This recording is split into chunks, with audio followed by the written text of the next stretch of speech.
오랜만에 캠프 왔는데 이렇게 오면 또 좋은 점이 그 엄마들하고 또 이렇게 대화를 하면서 이게 약간 이게 병원에 방문을 해서는 좀 질문하기가 애매한 것도 있잖아요. 그런 거를 그냥 허심탄회하게 약간 마음을 내려놓고 그냥 정말 아무것도 아닌 것 같아도 그냥 질문을 주고받고 힘든 점 얘기해 주시면 저희도 고민을 해보고 그런 시간 가지면 좋을 것 같아요. 네. 스트레스가요. 네. 혈당을 영향을 많이 주죠. 아, 네. 스트레스도 조금 이게 근데 되는지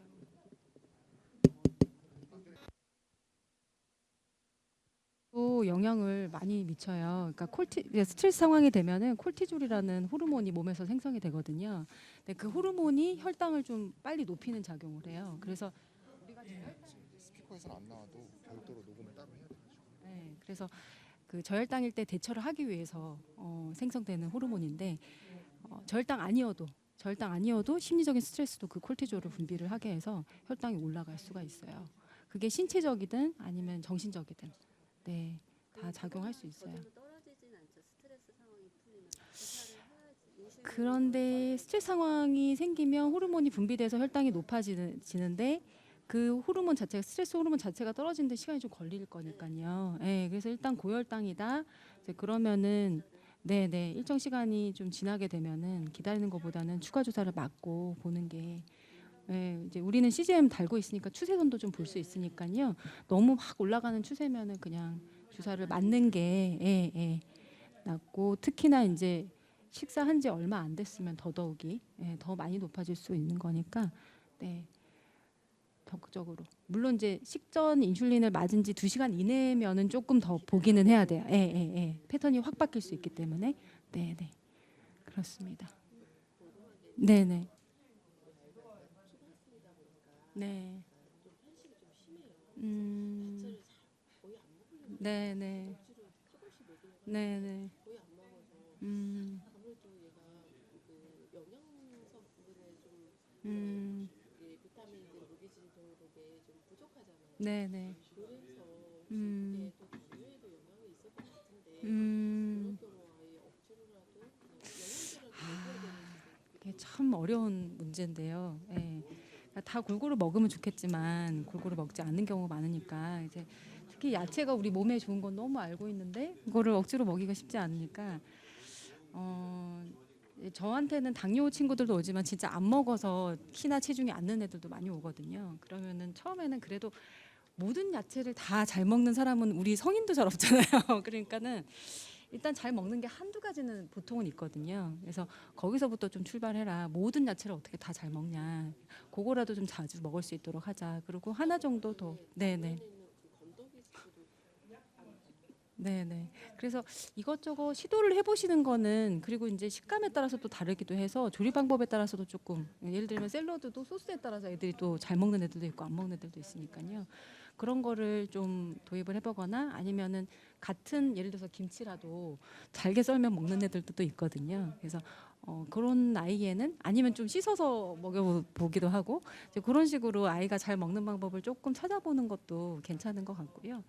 그래도 이제 싫어하는 거를 많이 먹지는 않잖아요. 잘 먹지는 않고 그러니까 특히 이제 인슐린의 작용에는 또 아연 같은 것도 또 중요하니까 뭐 종합 비타민 하나 정도 먹는 거는 뭐 나쁘지는 않아요. 그게 뭐 100% 대체할 수는 없지만, 그렇지만 이제 나이가 들면은 어느 정도 이것저것 먹게 되는데 그 나이 때 딱 안 먹을 때는 뭐 종합 비타민 정도는 뭐 그렇게 혈당 많이 높이지는 않으니까 먹는 것도 나쁘지는 않다. 그렇게 봅니다. 네. 네. 저희 아이가 고등학생 고2거든요. 고이요. 네, 네. 그러면 이제 급식 시간에 음. 주사를 맞고 밥을 먹어야 네.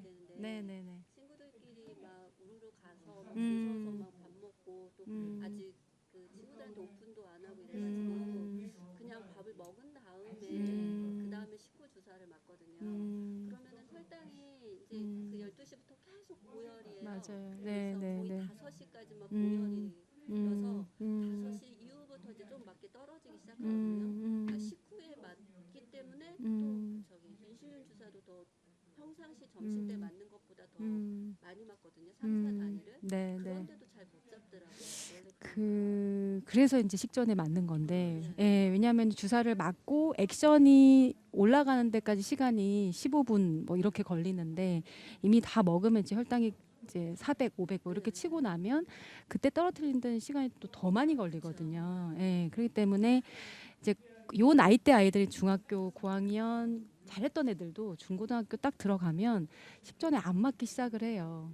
근데 정말 방법이 없기는 해요.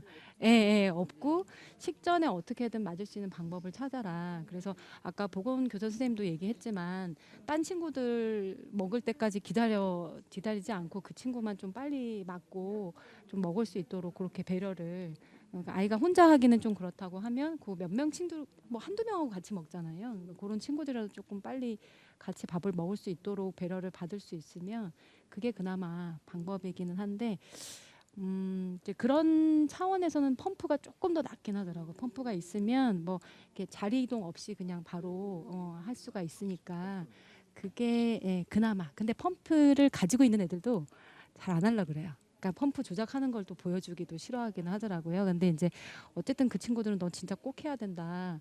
이제 이거를 안 하면은 너가 펌프를 가지고 있을 이유가 없지 않냐. 그렇게 얘기를 하면은 조금 바뀌기는 하더라고요. 예, 예, 예. 근데 흔히 나타나는 문제긴 합니다. 그 학교 생활 중에 고혈당이 항상 잡기가 어렵고 우리가 왜 그런지 너무나 잘 아는데, 예, 예. 네, 아이가 이제 안 해주니까, 그 연장선상인데 네, 저 네. 아이가 이제 아까 고이니까 이제 네, 네. 청소년기가 이제 좀 있으면 끝나잖아요. 네, 네. 20대로 갈 수 있는 나이. 네, 네. 그러면 이제 어른들 같은 경우는 아이가 성경마다 검사를 하고 나면 음. 솔직히 데이터를 볼 수 있는 것밖에 음. 없는데 당화혈색소 갖고 거의 얘기하잖아요. 네, 네. 근데 당화혈색소가 아까도 뭐 7점대 말씀하셨지만 네.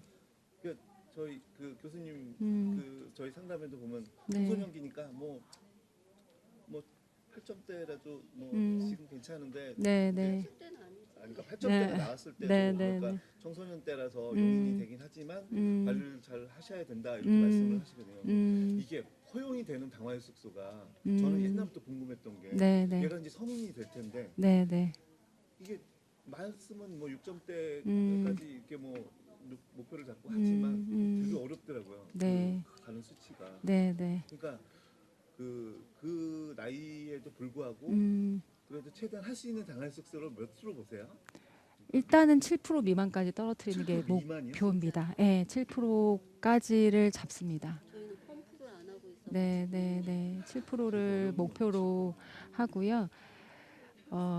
저혈당이 발생하지 않는 이상은 최대한 정상 당화혈색소로 가까이 갈수록 좋아요. 그러니까 그렇게 되기 위해서 이제 계속 기구들이 개발이 되는 거죠. 그래서 지금은 거의 다 많이 쓰시는 게 CGM 연속혈당 측정기긴 한데 그거는 갖고 계시잖아요. 예, 예. 근데 그거를 정말 펌프처럼 사용할 수도 있어요. 사실은 계속 혈당 보면서 추가 주사 맞고 할 수는 있는데 이게 결국은 추가 주사를 얼마나 자주 맞느냐, 혈당을 얼마나 자주 검사하느냐가 이제 그 당화혈색소를 잡는 방법이거든요. 그래서 당화혈색소를 잡고 나서 그 다음에 생각하는 게 이제 혈당 변동성을 어떻게 컨트롤할 거냐, 이게 더 깊이 들어가는 거죠. 그러니까 우선 제일 1번은 당화혈색소를 7% 네, 네. 그 다음에는 그 범위 내에서 네, 얼마나 네, 네. 그렇게까지 가는 건데 이 파동 줄이는 거는 정말 디테일한 거고 정말 어려운 거예요. 네. 그건 애가 정말 네, 정말 네, 들여다보고 있어야 돼요. 누구라도. 그래서 이제 AI의 이제 발달과 더불어서 이제 APS라고 해서 자동으로 이제 정말 자동으로 혈당이 올라가면은 그걸 기계가 예측을 해서 인슐린 펌프에서 기저를 올려주고 기저 인슐린을 올려주고 저혈당 올 것 같으면은 기저를 내려주고 그 다음에 탄수화물 인슐린 비를 예측을 기계가 해서 그거를 또 조금씩 바꿔주고 이제 그런 기계들이 개발이 되고 있고 곧 상용화가 또 될 거예요. 그래서 그 전까지는 그나마 지금 우리가 출시가 돼 있는 제품들 중에 인슐린 펌프 중에서 기저라도 좀 조절을 해주는 그런 제품들이 있기는 한데 또 아직은 완벽하지는 않은 것 같아요. 예, 기계가 막 작동을 잘 안 할 때도 있고, 네.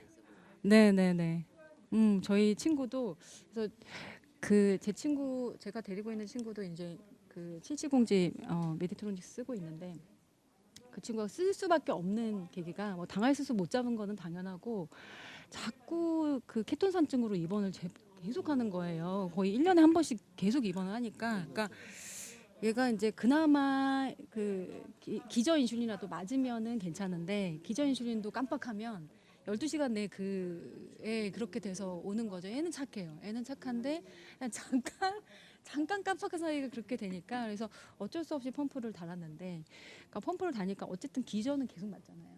자기 의지와 상관없이 제가 깜빡해도 기저는 계속 들어가니까 그런 일은 없는데 결국은 펌프를 달아도 미리 주사 맞고 혈당 내가 확인해야 되고 그리고 메드트로니스 아직까지는 혈당을 자기가 입력을 해야 되고 그러니까 그게 또 허들이더라고요.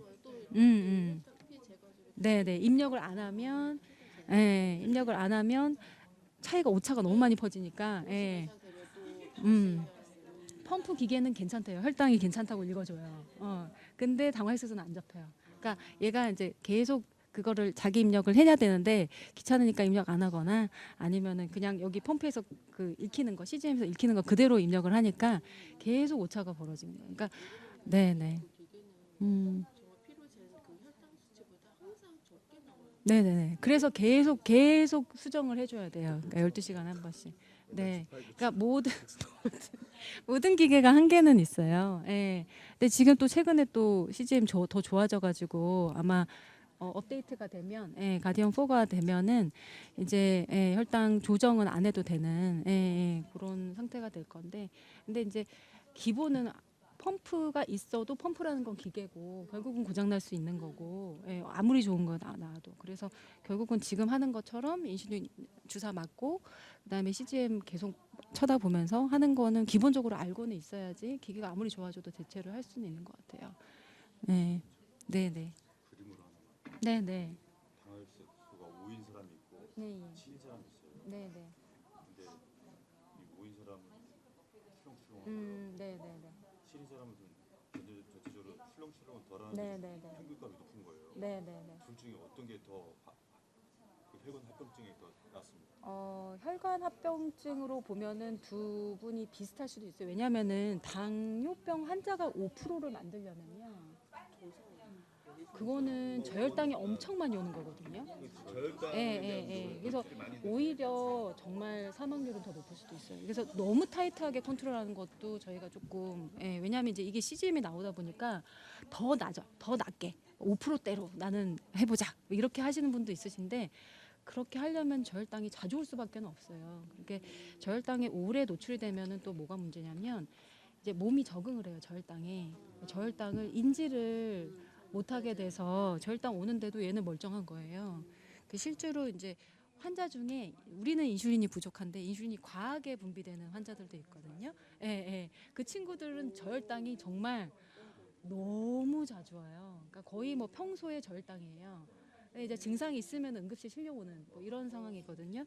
그 친구들은 그나마 우리는 CGM 하면 우린 혈당이 기본적으로 높으니까 CGM 하면은 그래도 어느 정도 도움이 되는데 그 친구들은 CGM을 그래도 도움이 되지 않을까 달아봤는데 너무 알람이 많이 울리는 거예요. 계속 저혈당이니까. 근데 그 친구들은 수술해서 이제 빼야 되는데 그러니까 그런 친구들이 정말 당화혈색소가 4점대 막 이렇게 나와요. 4.7 뭐 이렇게 나오거든요. 사실은 단기적으로는 더 위험한 친구들이에요. 그 친구들이. 근데 우리는 이제 장기적으로 가야 되는 거죠. 단기간 그렇게 되는 것도 물론 무섭지만 어느 정도는 예방을 할 수 있으니까 장기적으로 합병증이 안 오게 하려면은 7% 이하로 좀 조절을 해보고 나이가 들수록 더 타이트하게. 왜냐하면 합병증 발생률이 더 높아지니까. 네, 더 타이트하게. 완전 정상은 우리가 5.7% 이하로 보거든요. 그래서 5.5%대 초중반이 제 정상이라고 보시면 네네 완전 정상에는 5%대 초중반으로 보시면 되고 5.7%부터 성인에서는 5.7%부터 6.4%까지가 당뇨 전 단계라고 보는데 근데 또 아셔야 되는 게 우리 청소년기 애들 케어를 하잖아요. 그러면 성호르몬이 분비가 되고 성장 호르몬이 분비가 되면 원래 혈당이 좀 높아집니다. 원래 좀 올라져 가기 때문에 그래서 청소년기도 6.4%는 안 넘어야 되고 6.4%는 일반인 당뇨가 없는 일반인은 일반적으로 5.9% 이하까지는 괜찮다. 그래서 5.9%가 좀 넘어가기 시작하면은 이제 당뇨 전 단계니까 좀 잘 봐야 된다. 일단 단 음식부터 좀 조절을 해보자. 그렇게 얘기를 하거든요. 그러니까 사실은 당뇨 있는데 6.5%까지 조절하는 거는 좀 쉽지는 않아요. 너무 예, 예, 어려워요. 그거는 그게 그거는 저는 정말 너무너무 가능한 영역이 아니라고 보거든요. 맞아요. 그거는 진짜 그거는 가능하려면 아이가 췌장 기능이 좀 남아 있어서 정말 트래시만 맞고 지내는 애들도 있거든요. 그런 애들이 가능.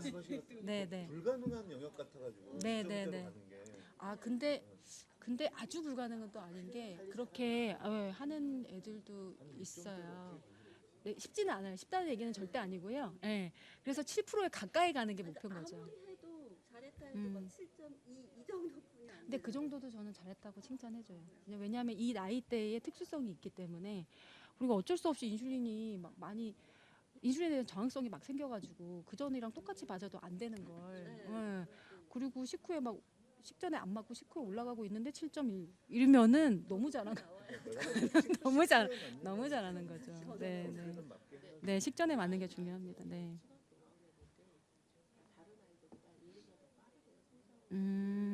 아, 네, 네, 네, 네, 네.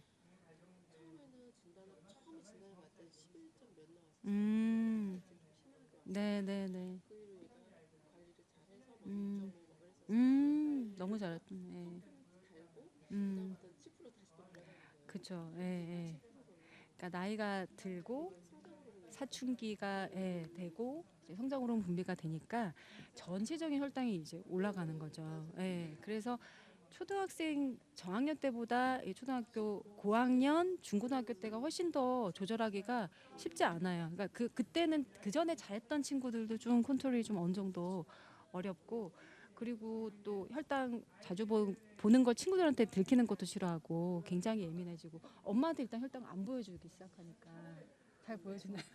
지금 이걸로 따로 보니까 리브레 쓰는 친구들은 엄마가 핸드폰 깔 수가 없으니까. 병원하고 네네네. 그것만 하긴. 보고서가 다 그냥 병원 두 개는 거기서 네네네. 되는데 못 보내주는 상황이잖아요. 네네.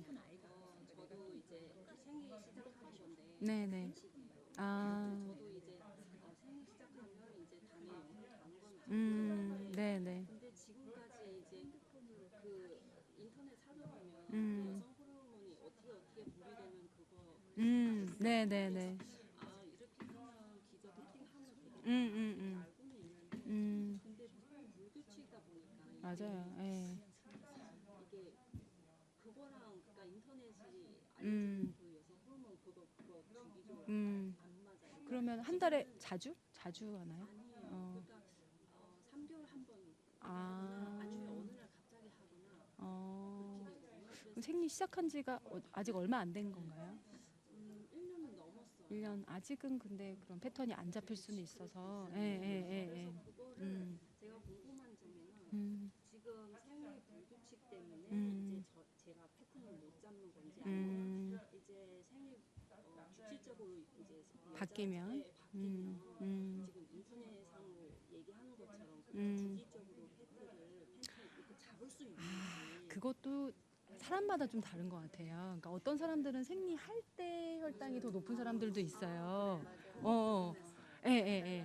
그래서 다 달라요. 그래서 제 친구들도 보면 생리할 때 혈당이 높아지니까 그때만 기저를 높아요 하는 친구도 있고 어떤 친구는 그거 아니고 정말 생기 주기 때 여성 호르몬 올라가는 그 패턴으로 가는 애들도 있고 그래서 그것도 개개인별로 너무 달라서 왜냐하면 우리가 생리 시작하고 나서 오히려 많이 먹는 사람들도 있고 그래서 혈당이 더 많이 올라간 사람도 있잖아요. 그런데 어떤 사람들은 정말 그런 거는 별로 없고 정말 여성 호르몬 패턴에 딱 맞춰진 사람도 있거든요. 그런 사람들 오히려 생리하기 전에 더 점점 더 그래서 그것도 다 틀려요. 이미 맨 처음에는 생리하기 전에 한 일주일 전부터 엄청 높아요. 기저를 한 2배씩 걱정하는 게 맞다고 했는데 나중에 보니까 이게 한 3개월 이렇게 하다가 나중에 보니까 이것도 답이 아니에요. 맞아요. 생리하기 전에는 오히려 아무 그런 증상 없다가 생리 시작하면서 그때서 이제 기저를 올려야 되는 거 같아요. 그래서 그때 살짝 메모 와서 인터넷상으로 분명히 이렇게 맞는데 네, 맞아요. 그러니까 사람이 참 기계가 아닌 것이. 그게 정말 사람은 기계가 아니어서 그때그때 상황에 따라서 굉장히 다르고 또 이제 다른 질환이 같이 있다? 그러면 또 혈당이 또 많이 달라지고 하기 때문에 결국은 한 적어도 한 이틀 정도의 패턴을 보고 나서 적어도 그러니까 보통 이제 우리가 기저라 아니면은 탄수화물 인슐린비 패턴 바꾸려면은 3, 4일은 보라고 하잖아요. 근데 적어도 이제 엄마들이 아주 예민하게 보셨던 친구라 하더라도 그러니까 저희라 하더라도 한 이틀은 혈당을 봐야지 기저를 좀 바꾸게 되는 것 같아요. 그래서 뭐 너무 잘하시는 분들은 너무 어려운 게 네네 제가 아까 얘기 기저를 2배 정도 올려요. 쉽지 않은 게 맞아요. 예, 예, 맞아요. 그러니까 한 번에 막 30%까지는 올려볼 수 있어도 이렇게 50%로 올리기가 겁나잖아요. 그러면 그렇게가 잡히거든요. 그러니까 그게 한 생리하기 전 그게 보니까 제가 당시 해놨어요. 하기 전 보니까 열을 한 일주일 전부터 그런 패턴이 오다가 3개월 이렇게 이제는 이렇게 관리하면 되겠다 했는데 나중에 또 변하는 게 뭐냐면 안 올라가요. 그거 이렇게 확장할 수가 없어요. 그러니까 미리 하기가 힘들어요. 그건. 네, 그러니까 이게 어느 날 어떻게 된가면 아무 시작하기 전엔 다 정상이다. 이제 생리 시작하면 원래는 떨어져야 되는데 기저를 줄여야 되는데 간을 줄여야 되는데 줄이는 게 아니라 이제 시작하면서 그것도 만들는 거예요. 그럴 때 이거 왜 이러지? 체계가 나오는 그러니까 그게 생리통 때문일 수도 있고 생리통 때문에 배 아파서 그럴 수도 있고 이게 입맛도 땡기기도 하고 많이 먹을 수 네네 그것도 맞아요. 예. 그래서 진짜 그냥 패턴 보고 그때그때 조절을 해야 되는 거라 그래서 사실은 그 APS 기계가 나와도 100%는 아닌 거. 예, 예, 예. 왜냐면 걔가 그것까지 예측을 해주진 생리까지 예측을 해주진 않거든요. 그냥 최근 뭐 며칠 동안의 패턴 가지고 조절을 해주는 거지. 예, 그렇기 때문에 100%는 아니고 아직은 갈 길이 너무너무 멀기는 한데 그래도 분명한 거는 예전에 진짜 지금 불과 몇 년 전만 해도 CGM 기계 안 단 애들이 더 많았었거든요. 예, 근데 지금 이거 다는 애들이 훨씬 지금은 더 많잖아요. 예, 그러니까 엄마들이 이제 정말 기록 많이 하시고 이 패턴을 너무 보셔서 탄수화물 인슐린비를 내가 가르쳐 드리려고 해도 그냥 안 배우시는 분도 있어요. 자기가 완전 기계인 거예요. 내 머릿속에서 이미 계산이 어느 정도 돼. 밥 무게 보면은 어느 정도 맞아야 돼. 이 감이 있어서 정말 진짜 6%대로. 그러니까 제가 이거 배워야 돼요 하는데도 근데 자기가 너무 기계인 거예요. 자기 머릿속이. 그렇게 잘하시는 분들도 있기는 있어요. 근데 이제 예, 예, 예. 채은이는 지금 사춘기라서 그럴 수도 있고 네. 그러면 다른 친구도 이렇게 사춘기 때 이렇게 너무 거의 다. 네, 거의 다. 네, 거의 다. 너무 잘했던 친구도 7%대 후반으로 막 가고요. 예, 예. 뭐 8% 찍을 것 같으면 제가 아니면은 이제 중간에 탄수화물 계산 안 하기 시작해요, 애들이. 그러면 제가 잠깐 입원해서 새로 교육 그냥 한 3, 4일 정도 입원해서 이제 그때 계속 이제 이것만 교육을 해서 아침 저녁으로 저 만나면서 교육받고 그다음에 영양사님하고 계속 만나면서 그렇게 재교육 시켜가지고 또 퇴원시키고 그러니까 그게 정말 계속 왜냐하면 사람이 살다 보면은 선생님하고 아이하고 영양사님하고 이렇게 네, 입원을 뭐 저는 입원 시키는데 다 입원을 잘 시켜주지는 않으세요. 예, 왜냐하면 사실 엄청 아프지는 않으니까. 되게 네. 어제 안 좋은 그 그래프들이 다 네, 저희 집 네. 건 줄 알았어요. 네.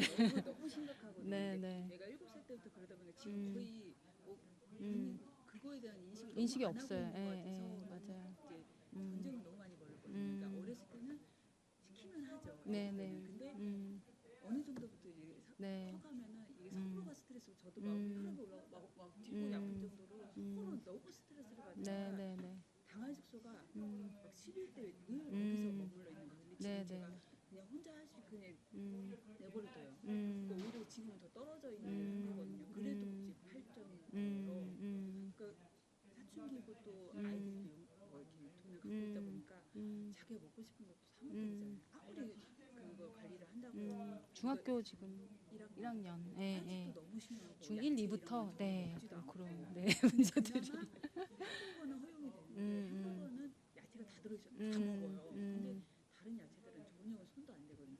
밥하고 고기 뭐 그것밖에 안 돼. 그 어쩌면 햄버거에 있는 거는 그래도 먹으면 다행이에요. 그래서 그거 다 그게 허용이 건너내고 먹는 애들도 있기 때문에 그럼 어쩌면 소스를 좀 맛있게 해주면 근데 다른 거는 그나마. 소스 찍어서 절대 안 먹는 애인데 햄버거는 소스 다 묻어 있고 야채 다 아니면 야채에다가 햄버거 소스를 얹어서 아니 햄버거니까 먹는 거야. 햄버거가 그렇게 좋은 음식은 아닌 것 같은데. 아니, 예, 그쵸. 거기를 야채를 전혀 손을 안 대니까 너무 그런 것 때문에 서로 막 그런 건 여자애가 좀 나은 것 같아요. 네, 남자애들보다는 여자. 근데 그것도 또 시간 지나면 근데 이제 예, 제가 먹게는 되긴 7살 하는데. 때가 얘가 이제 그때 만 6세니까 그때가 친구들보다 뼈나이가 음, 1년 늦으시거든요. 네네. 근데 지금 1년이 빨라요. 혹시 인슐린 그런 거 아, 인슐린 때문은 아니고요. 아니요, 인슐린 때문에 뼈 나이가 빨라지는 거는 없고요. 근데 이제 뼈 나이라는 거는 뭐 유전적인 것도 영향을 많이 받고, 그다음에 사춘기 단계, 그다음에 비만도 이런 거에 영향을 굉장히 많이 받아요. 그래서 아기 때는 좀 뼈 나이 어렸다가 좀 나이 들면서 특히 사춘기 시기에 뼈 나이 확 빨라지는 애들은 너무너무 많거든요. 그래서 뭐 주사를 안 맞으면은 그 뼈 나이가 천천히 가고 이런 건 전혀 아니고, 또 뭐 혈당 조절을 잘했다고 뼈 나이가 또 조절이 잘 되는 것도 아니고, 그거는 조금 별개기는 한 것 같고요. 근데 이제 이런 친구들은 참 진짜 저도 어렵고 한데, 그럴 수 있지. 스트레스 예, 예, 받으니까 예, 또 예. 성장기라 네네네. 뭐 아예 다 차단할 수도 없고 또 성장은 해야 되니까 그래서 지금 3년 동안 지금 1년 10cm씩을 지금 크거든요. 그래서 지금 어쨌거나 성장은 해야 되니까 네네. 너무 스트레스 받고 저도 스트레스 받고 막 서로 막 전쟁인 거. 네네. 그래서 이게 정말 그게 되게 중요한 것 같아요. 그러니까 저도 이제 지금 어느 정도 너무 계속 제가 관리를 다 해주는 게 한계가 있으니까, 근데 이제 어떻게 해야 되는지는 어느 정도는 알거든요. 그러니까 약간 집에서 건의가 있고 잔소리를 많이는 안 하시는 분 한 분이 혈당을 재야 되는 시간마다 계속 좀 연락을 할 수 있게, 소통을 할 수 있게, 특히 이제 리브레는 실시간으로 우리가 보지를 못하기 때문에 혈당 쟀니 이거를 확인할 필요가 있거든요. 근데 이제 그분이 잔소리는 또 안 해야 돼요. 그리고 잘했을 때 칭찬을 일단 해줘야 돼요. 그러니까 아주 객관적으로 이제 저는 제 환자는 제가 그 역할을 한번 해봤었거든요. 그러니까 그나마 그렇게 하면은 안 하던 애도 하는데, 문제는 저는 이제 환자가 한 명은 아니니까 그게 일정 시간까지는 가능한데 계속은 안 되는 거죠. 그래서 결국은 부모님의 역할이 굉장히, 그러니까 본인 역할이 청소년기에도 50%고 부모님 역할이 아직은 50% 정도는 되는 것 같아요. 그래서 정말 하루에 한 번도 안 쳐다보시는 부모님 되게 많거든요. 그래서 제가 하루에 한 번은 좀 쳐다보셔야 된다고. 왜냐면은 진짜 한 번 재거든요, 애들이. 딱 한 번 재요. 그러니까 양심은 있어서 한 번은 재요. 그런데, 예. 근데 그때 이제 그거를 화를 내시면은 안 돼요. 그게 좀 어려워요. 그러니까 저는 화를 안 내잖아요. 화를 안 내고 그냥 쟀니? 오케이. 이렇게만 하면은 이게 되는데, 또 한 쟀어 이러기 시작하면은, 예. 근데 그게 진짜 힘들어요. 그게 편하다고 뭐 쉽다는 얘기는 절대 아니긴 한데, 그래도 놓지 않으시는 분과 놓치는 분의 아이의 차이는 있어요, 확실히. 예. 나가실수 1, 2%라도 차이가 있거든요. 관심은 계속 가져주셔야 돼요. 네, 근데 이제 서로 스트레스가 되지 않은 범위 내에서. 네. 네네. 이제 채은이가 이게 통증에 대해서 엄청 예민해요. 네, 그래서 이거를 제 생각에 자주 하다 보면 이게 통증이 좀그 예민한 거 좀 없애지지 않을까? 이게 왜냐면 이게 자주 여기다 이렇게 하면 여기 아이 감각이 좀 둔해지지 않을까요? 그래서 생각했는데 그거는 좀 아닌 것 같아요. 왜냐면 그렇게 되려면 거기가 딱딱해져야지. 근데 똑같은 데를 계속 맞아야지 그게. 예. 너무 아파하면 그 주사 맞기 전에 그 냉매로 이렇게 차갑게 조금 해준 다음에 그 다음에 이제 소독하시고 그 다음에 마취를 조금 그것도 있고 샵 블러커라고 해서 약간 또돌또돌하게 생겨 있는 제품이 있어요. 이렇게 약간 말 발굽 모양처럼 생겼는데, 거기가 이제 감각이 약간 통증 감각을 약간 일으켜 주는 거라서 그거를 딱 대고 가운데는 비어 있으니까 거기다가 주사를 하면 좀 덜 아프대요. 그러니까 저희 애는 물론 이제 당뇨는 아니고 성장 호르몬 주사도 매일 하루에 한 번 맞잖아요. 그거를 꼭 대고 맞더라고요. 그게 차이가 있다고. 네네. 이게 주사 아니라 펌프예요. 아, 펌프도 들어갈 때. 어떤 데는 진짜 너무 아파가지고 막 울어요. 그러면 삽입할 때. 인슐린 들어갈 때는 아니고. 이거를 몇 년 더 하면 좀 괜찮지 않을까? 그리고 그것도 있어요. 예, 예. 아예 리도케인이라고 해서 약간 살짝 마비 일으키는 크림 같은 것도 있어요. 선생님 그거는 처방해야 돼요? 아니면 그거는 처방 받아야 돼요. 예, 예. 병원에서. 너무 아파가지고 그거 할 때마다 이거 아, 센서도 해야 되고 어, 매일 하는 건 아니지만 이거 할 때는 어떤 어, 진짜 너무 울고 그리고 한 번 울고 나면 자기 이게 하루 종일 우울한 거 있잖아요. 음, 음, 그러니까 약간 음, 이거 트라우마처럼 약간 음, 이거 언제까지 할 수 있을까? 음, 그런 거 약간 하면서 이제 그러면은 샷블로커도 해보고 리도케인도 발라보고, 예, 예. 그러면 확실히, 그러니까 약간 마비가 되니까 덜 아프긴 할 거예요. 예, 네, 네. 그때마다 하면은, 예, 네, 네, 네. 선생님 그 네. 스테로이드제 연고 이런 게 아이들 스테로이드는 이제 근데 스테로이드 연고는 사실 그렇게 많이 바르지는 않으니까 뭐, 예, 가 예. 있어서 아, 그거를 이제 어느 날 발랐는데 며칠 동안 안 떨어진 거예요. 500대에서 계속 머무는 거예요. 그래서 많이 바르면 가능은 한데, 또 네, 아토피가 있어가지고 좀 넓은 부위에 도포를 하거나, 그다음에 또 센 약, 그러니까 그 약 자체도 여러 종류가 있어서 좀 포텐시가 센 게 있고 약한 게 있는데 좀 센 거를 넓은 부위에 바르면은 또 그럴 수도 있고, 그리고 가려움 자체가 이제 스트레스다 보니까 그것 때문에도 올라가기도 하고, 그럼 적극적으로 좀 들가렵게 하는 약도 먹고 그래야 돼요.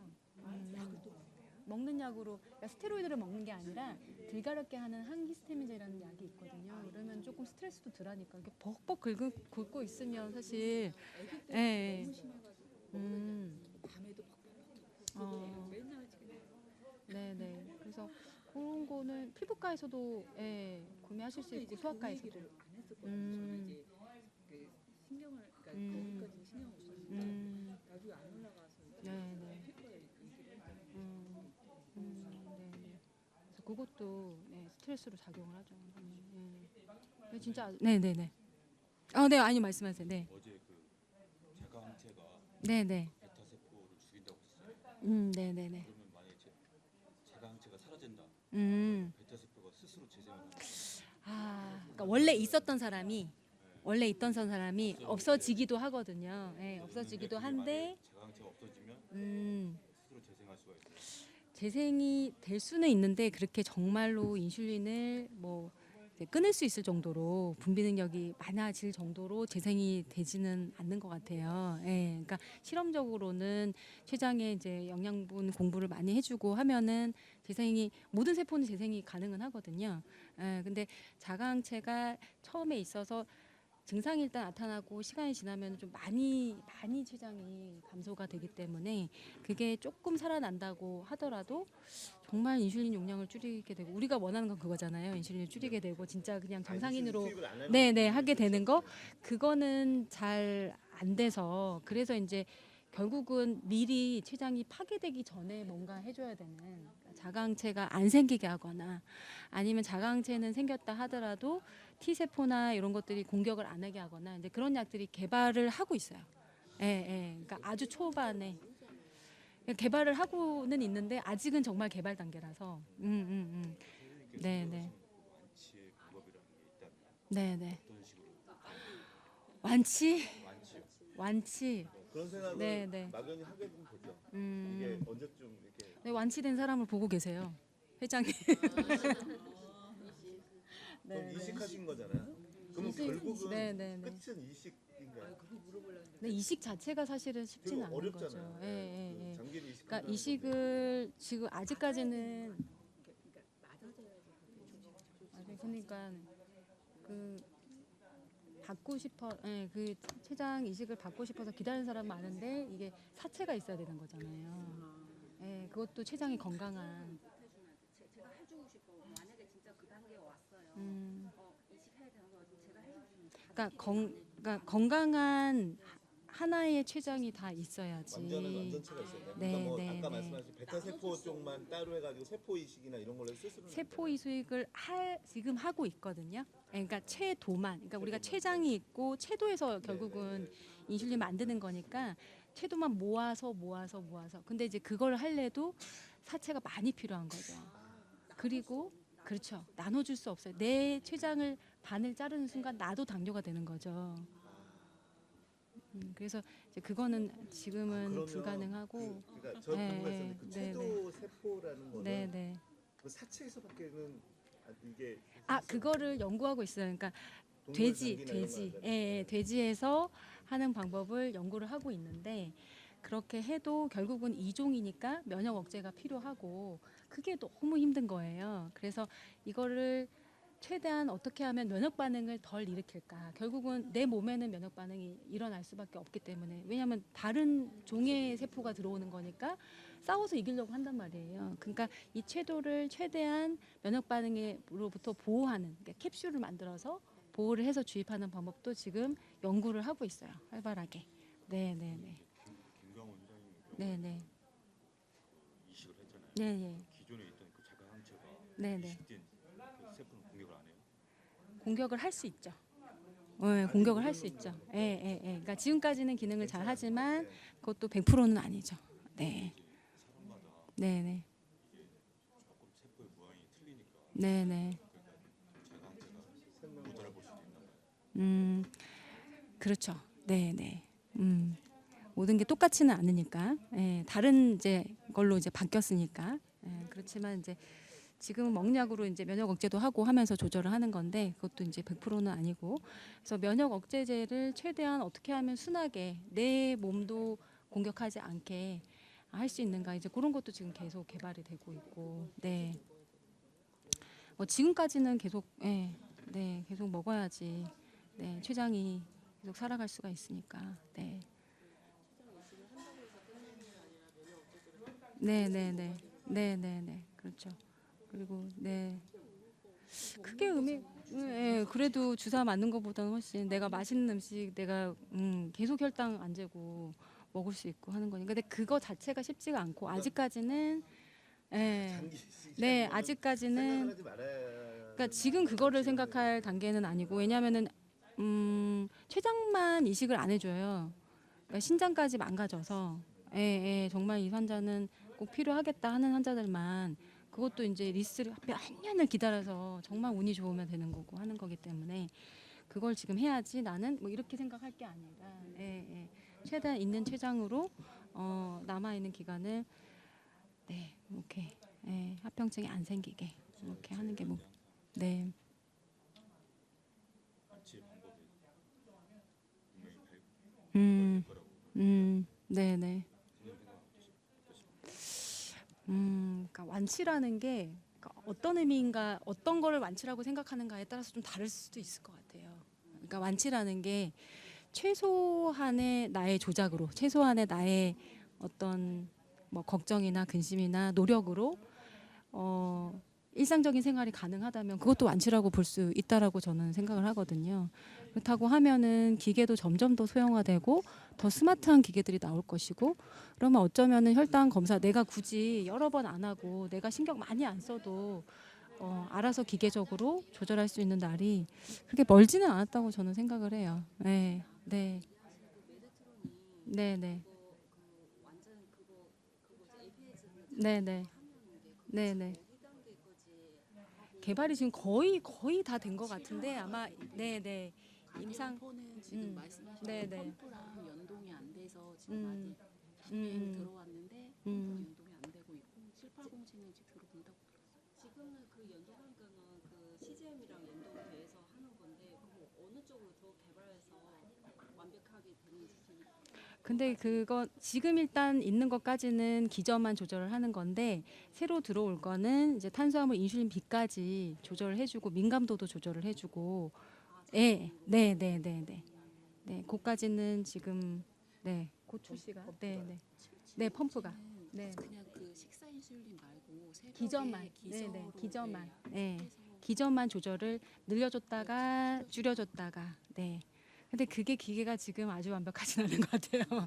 네, 네, 네. 그게 한계가 있는 것 같아요. 당이 떨어질 때뭐 당이 올라가는 약도 같이 투약할 그거 뭐 내장 배에서 같이 두 가지 인슐린하고 당이 올리는 두 가지 약을 투약한다는 그거는 아직은 예, 예, 예. 음.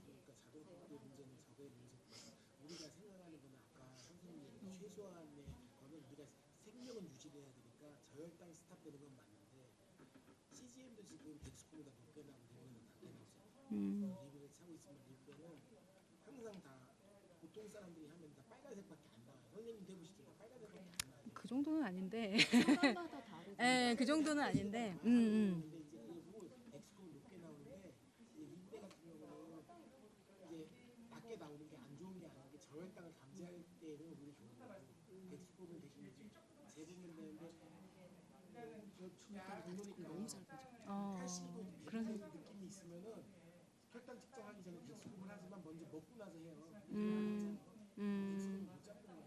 이게 덱스코가 이상한 게 아니고 그 기계라는 알고리즘 자체가 이게 잘 나와도 사람하고 이 사람하고 안 맞을 수 있는 거는 그런 거 볼 때는 우리가 최소한의 우리가 그거에 대한 거를 좀 편리성을 갖고 있대. 최소한의 기본적으로 해야 되지 않느냐. 맞아요. 기본적인 대처는 할 수는 있어야 돼요. 네. 어쨌든 최저임식도 해주기는 해주는데 안 하려고 하는데 3분의 2가 성공률이니까 성공률은 그러니까 성공률은 3분의 2인데 5년 성공률이 근데 그게 정말 10년 20년 갈 때인데 제가 어쨌든 산 증인이잖아요. 즐겁게 사는데 근데 이제 인슐린은 훨씬 난 인슐린하고 지금 이 면역치료 바꾸라면 인슐린이 훨씬 편하거든요. 아, 진짜요? 왜 그러냐면은 밥 먹기 전에 1시간 전에 먹어서 1시간 동안 아무것도 안 먹어야 되는데 음식 먹고 나서 2시간 있어야 되는데 원래 원칙은 7시 그러니까 7시 먹어야 돼. 그래도 지금 한 번도 없어요. 물론 좌우로 턱으로 2시간이나 3시간 정도 된다는데 일어난 시간도 모르고 저는 그나마 뭐 김신영님 말씀 밥을 하루에 한 번밖에 안 먹고 이런 사람이라 저는 뭐 그런 거 걱정 안 하는데 애들이 밥을 먹고 간식을 먹고 하는 애들이 과연 면역제하고 그 시간 좀 어렵다고 생각하는데 근데 인슐린은 안 먹으면 안 맞으면 되고 먹을 때마다 그냥 슈팅하면 되는데 그만큼 편한 게 어디 있을까. 근데 그게 또 편하지만 또 100% 관리가 그치. 그래프가 너무 좋잖아요, 지금. 그치. 예, 예. 난 저혈당이 없으니까. 예, 너무 그래프가 좋잖아요. 이쁘게 나오잖아요. 그러니까 저는 네네. 저희는 그 지금 펌프를 안 하고 있거든요. 아이가 이제 중학생이다 보니까 표시가 난다. 이런 이게 여름에는 또 옷이 얇아지면서 표시도 날까 이러고 또 옆에서 슉슉 소리가 날 수도 있으니까 본인이 안 하더라고요. 근데 그렇다고 주사를 또 까먹기도 잘 까먹고 사춘기다 보니까 그리고 뭐 귀찮으면 그냥 밥 먹고 나서 할게. 그러면 또 이게 또 엄청 높아진 상태에서 자기가 건조하고 이게 느껴요. 건조하고 물이 땅죽고 여기 손부터도 건조한 걸 다 느끼거든요. 그래서 본인이 높다라는 걸 몸에서 다 인지를 해요. 그냥 이제 그때 막 하는 거죠. 뭐 그렇게 되고 그러니까 펌프가 더 나은 건지. 저는 펌프 추천이요.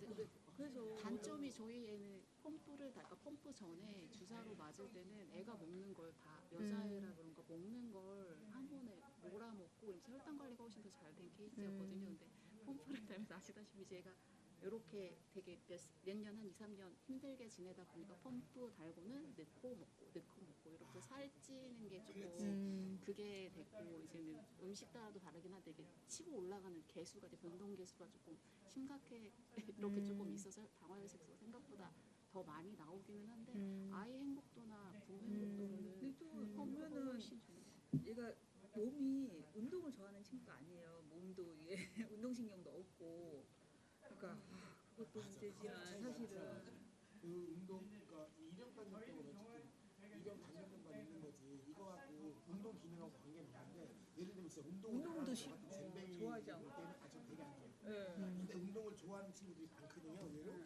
남자들 중에는 정말 근데 그런 애들은 훨씬 관리도 원활하고 맞아요. 예. 수량이 있으니까 훨씬 떨어지는 그리고 수영을 보냈는데 아토피가 있으니까 또 이것도 간지러워서 또 싫으시고 또 막 진짜 너무 그러니까 아토피가 이거는 이제 리브를 있으면 붙이고 다니는데 친구들이 너 왜 병뚜껑 붙이고 다니냐 그러니까 이제 또나 사실은 AI야 뭐 이렇게 그냥 다니고 그냥 진짜 너무 그래서 관리가 안 돼서. 펌프를 한번 체험을 한번 해보시는 것도 괜찮아요. 예, 예. 뭐 한 달 정도는 무료로 체험을 해주니까 네 진짜 나한테 맞는지 안 맞는지 방학 뭐 해가지고 한번 해보시면 옆에 신경이 쓰일까봐. 근데 흉터 남지 않아요? 어쩔 수가 없네. 근데 펌프가 지금 리브레 쓰고 있는데 펌프 써도 다 영향이 펌프는 주로 어디에 차나요? 배 쪽으로 많이. 네. 이거 안 핸드폰만 하려고 하다 그랬더니 이제 여자들은 안 하려고. 근데 저희 환자도 진짜 조절 되게 안 됐었거든요. 근데 펌프 달고, 그러니까 자기가 어떻게 하면 되는지 이제 젊은 애들은 조작을 기계 조작을 너무 잘하니까 알아서 너무 잘하는 거예요. 그리고 자기 주도적으로 딱 바뀌어요. 아, 지금 리그레 펌프를 쓰고 있는데 하면. 펌프 써도 물론- 이게 다 이게 연동 네, 네. 디아콘은 다 리브레로 됩니다. 네. 그래서 약간 자기 주도적으로 바뀌어요. 예. 사람만 왜 인슐린 펌프 말고 이게 연소혈당기 같은 게 약간 왜 덱스콘 잘안 먹는 타입인데 저희 아이 너무 잘 먹어요. 네, 네. 사람마다 좀 달라요. 예, 예, 맞아요, 맞아요. 예. 똑같은 귤인데 왜 다 다른지도 되게 궁금한데 그것도 참, 네. 너무 잘 맞아요. 그러니까 사람들마다 지방층도 다르고 간질렉으로 이제 혈당에서 간질렉으로 결국은 포도당이 이제 나와야 되는데 그 속도도 다 틀리고, 그다음에 심지어 이제 덱스콤은 먹은 약에 대해서도 좀 다른 반응을 일으키니까 그게 정말 다 똑같지는 않은 것 같아요. 예. 특히 이제 극단값에서 좀 다른 것 같은데 저혈당 구간, 그다음 고혈당 구간, 그나마 이제 70에서 180 거기는 거의 일치하거든요. 근데 이제 극단값으로 가면 좀 많이 틀려지니까 나의 몸의 감각이나 아니면 그래프상의 이제 화살표의 방향 그거에 따라서도 이거 아닌 것 같은데 아니면 너무 빨리 올라갈 것 같은데 그러면 혈당 한번 재보면 조금 더 정확하고. 그래서 저희 입원시켜서도 검사를 이제 세트로 같이 하는 경우도 있는데 얘는 분명히 막 저혈당 알람 막 뜨고 있는데 혈당 재보면은 그냥 완전 정상. 예. 간식 먹으면 안 돼 이렇게 얘기도 하기도 하고. 그래서 이제 그런 경험을 같이 계속 해보는 게 좋아서. 예. 왜냐하면 집에서는 그런 판단을 혼자 하기가 좀 쉽지는 않거든요. 그래서 저는 한 4박 5일 입원시켜가지고 이렇게 이럴 때는 좀 극단값이 좀 다르게 나오니까 좀 어떻게 하자 이런 얘기를 또 하기도 하고 그래요. 예. 이번까지 하기 쉽지 않은. 네, 네. 우리도 관리 너무 안 되니까 나중에 또 그러면 또 일주일 입원해서 또 다시 교육받아야 되는 수 있지만 그렇게 엉덩이? 아 이게 뭐 이게 앉거나 뭐 이러는데 그 약간 볼 있잖아요. 네. 그쪽에다가 엉덩이 주사하는 위치에다가 하면 근데 그게 더 안 아파요. 한 요 정도? 요 정도 네, 쪽에. 배보다 더 안 아파요. 예전에는 이제 배고 그런 티도 있잖아요. 네, 그게 네. 싫어하는데 채연이도 배에다 걱정도 더 오고 엉덩이가. 근데 이제 가끔 눌리면 또 저혈당이 많이 와서 네, 예, 예. 그래가지고 거기에 조금 엉덩이 쪽은 그게 좀 한계긴 해서. 네. 아버님 너무 실망하신 거 아니시죠? 완치에 대한 네 언젠가는 네 맞습니다. 옛날에 세미나에 제가 10년 전인가 한번 가서 그 실험 같은 거 하는 얘기를 잠깐 들었을 때도 그때도 막 되겠죠? 뭐 이렇게 말했는데 힘든 일인가 봐요. 시간을 벌써 10년. 가능성 있는 거 패치 아니에요, 교수님?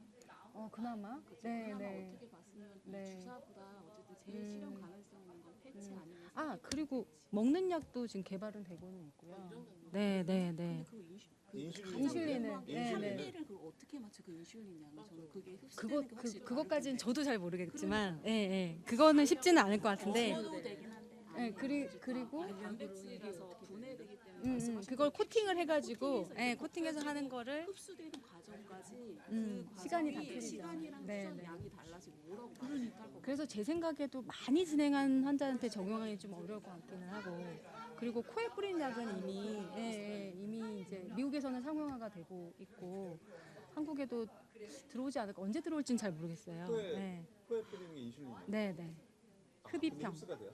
네. 그렇죠. 그러면 또 조금 이제 마이너스가 있겠지만, 네, 쉽지 않은 거죠. 네. 네, 한 번이라도 덜 맞을 수 있으니까 그것도 굉장히 중요하잖아요. 네.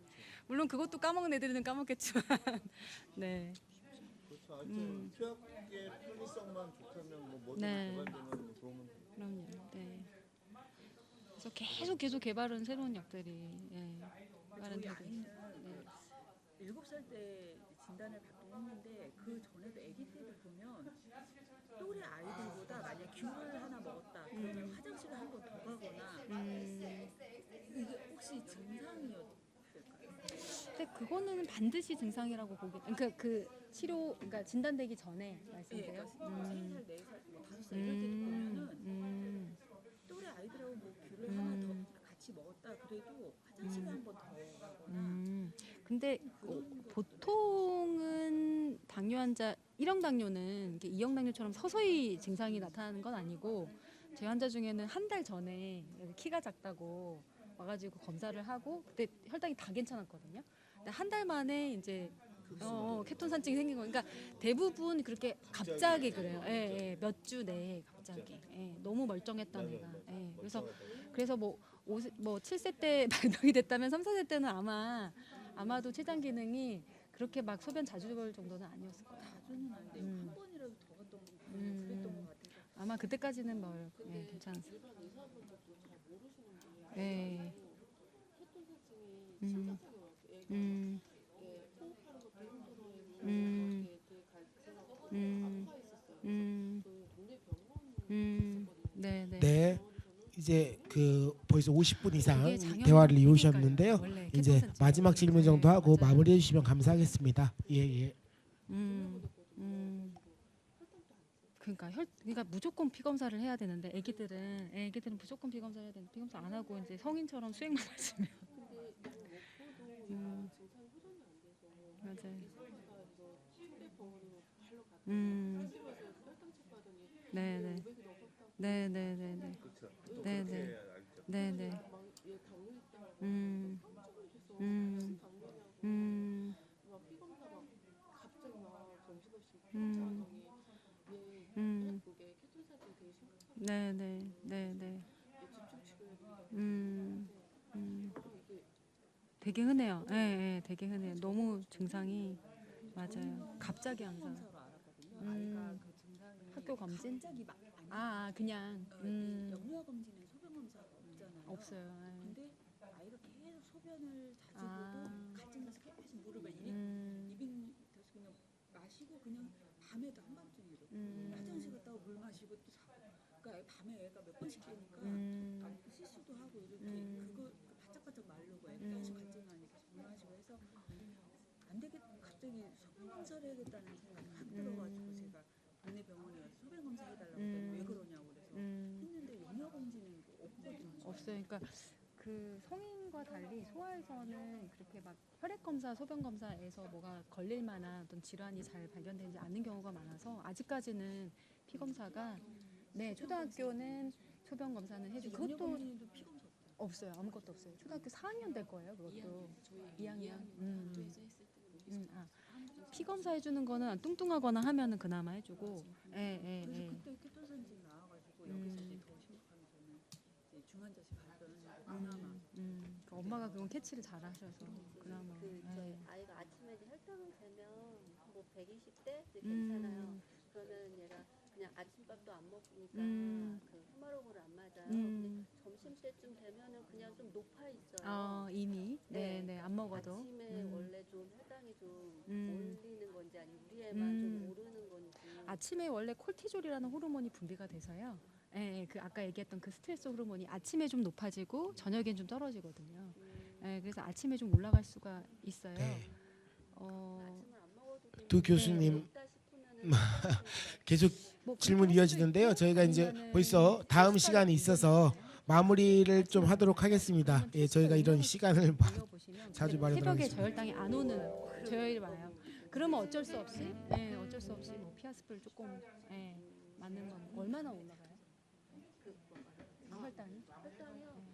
아침에는 정상범위 괜찮다 뭐 140 이 정도 되는데 12시 때는 막 200 너무 많이 높아져요. 간식 전혀 안 먹나요? 아침에 차라리 아예 차라리 아침에 코마로를 맞으면 괜찮은데 코마로를 아예 안 맞으면 밖에 단톡방으로 밖에 있는 아이들 소환해 주세요. 밖에 아이들. 밖에 아이들. 그래서 너무 높아서 식전이 그렇게 되면은 어쩔 수 없이 네네네 그렇죠. 그러니까 그거를 중간에 또 그럼 맞아야 되는 거 쉽지가 않아요. 네네네. 그럴 때는 펌프가 더 낫긴 해요. 중간에 베이자를 쫙 올려주면 되니까. 네네네. 네네. 그래서 그게 교정 인슐린이잖아요. 교정해주는.